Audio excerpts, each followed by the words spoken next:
आज हम बनाने वाले हैं कच्चे आम का छुंदा, या आप इसे कच्चे आम का मुरब्बा या चटनी भी कह सकते हो।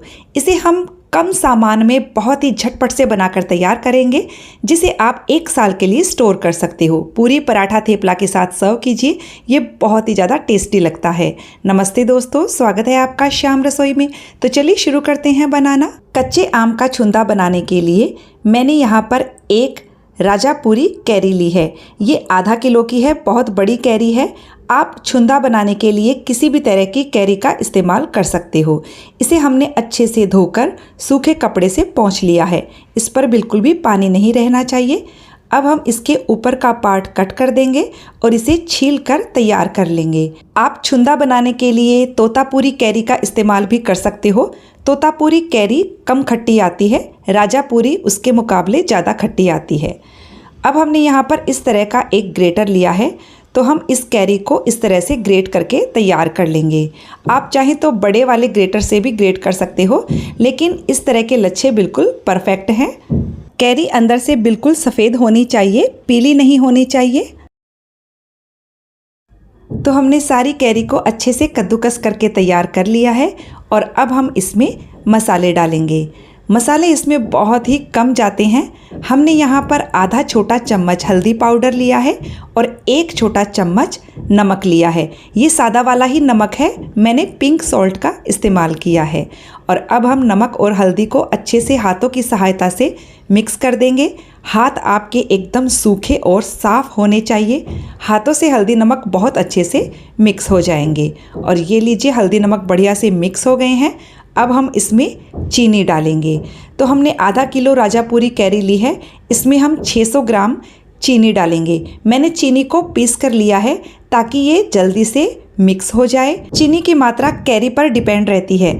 जैसे यदि आपने तोतापुरी कैरी ली है तो आपको कम चीनी लगेगी। यदि आप लाडवा कैरी का इस्तेमाल कर रहे हैं तो इससे भी ज़्यादा चीनी लग जाएगी।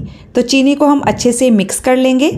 आप यदि चीनी की जगह गुड़ का इस्तेमाल करना चाहते हैं तो गुड़ भी डाल सकते हो, या आप 300 ग्राम चीनी और 300 ग्राम गुड़ ले लीजिए। जैसे भी आपको पसंद हो आप उस तरह से इसे बना सकते हो।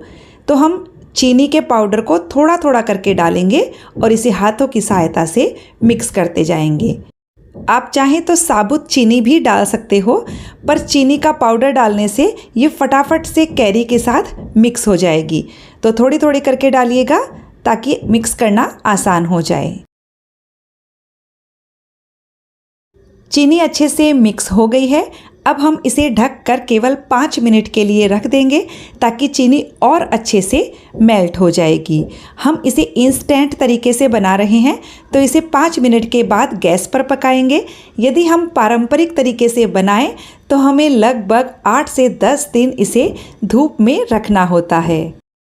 हमें इसे रखे हुए लगभग 5 मिनट हो गए हैं।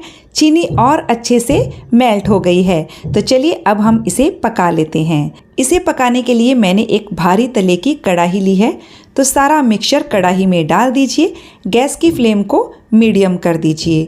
अब हम इसमें एक उबाल आने देंगे पहले, लेकिन गैस की फ्लेम को मैंने मीडियम किया हुआ है। जैसे ही उबाल आना शुरू हो, गैस की फ्लेम को एकदम लो कर दीजिए। मैंने छोटे वाले बर्नर पर ये कढ़ाई रखी हुई है और अब हमें इसे लगभग 20-25 मिनट के लिए पकाना है, या जब तक कि एक तार की कंसिस्टेंसी नहीं आ जाती है। बीच बीच में चलाते रहिए, कंटिन्यू चलाने की ज़रूरत नहीं है। हर 2-3 मिनट के बाद में चला दीजिए। अभी हमें इसे पकाते हुए 5 मिनट हो गए हैं और मैं आपको 5-5 मिनट के बाद दिखा रही हूँ। और अभी इसे पकाते हुए लगभग 10 मिनट हो गए हैं। बीच बीच में आप इसे चलाते रहिए। अभी इसे चेक करने की ज़रूरत नहीं है, आराम से 20-25 मिनट लगेंगे इसे पकने में। और अभी हमें इसे पकाते हुए 20 मिनट हो गए हैं। तो 20 मिनट के बाद हम चेक कर लेते हैं कि इसकी कंसिस्टेंसी कहाँ तक पहुँची। तो आप अंगुली पर थोड़ा सा ये रस लीजिए और इसे इस तरह से चेक कीजिए। आप चेक करेंगे तो देखेंगे अभी एक तार नहीं बन रहा है, तो इसे हम और 4 से 5 मिनट के लिए पका लेते हैं। और अभी हमें इसे पकाते हुए लगभग 25 मिनट हो गए हैं और आपको देखने से ही पता लग जाएगा ये एकदम जैम जैसा दिख रहा है।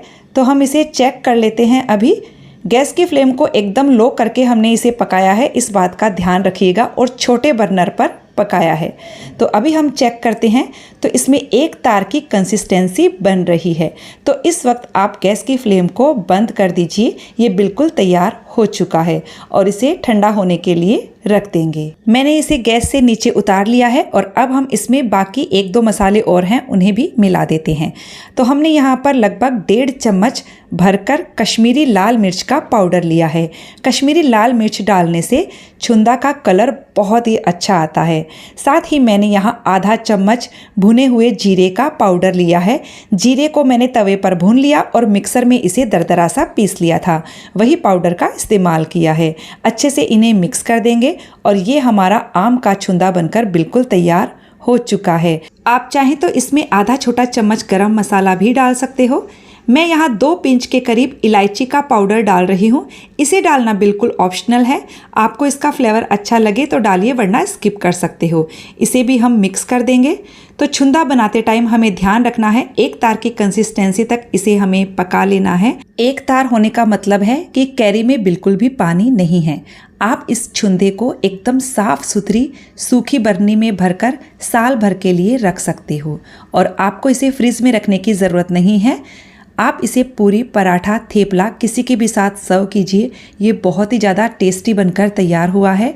तो फ्रेंड्स, रेसिपी अच्छी लगी तो वीडियो को लाइक शेयर करने के साथ चैनल को सब्सक्राइब जरूर कर दीजिएगा, ताकि मेरे आने वाले वीडियो का नोटिफिकेशन आपको मिल सके।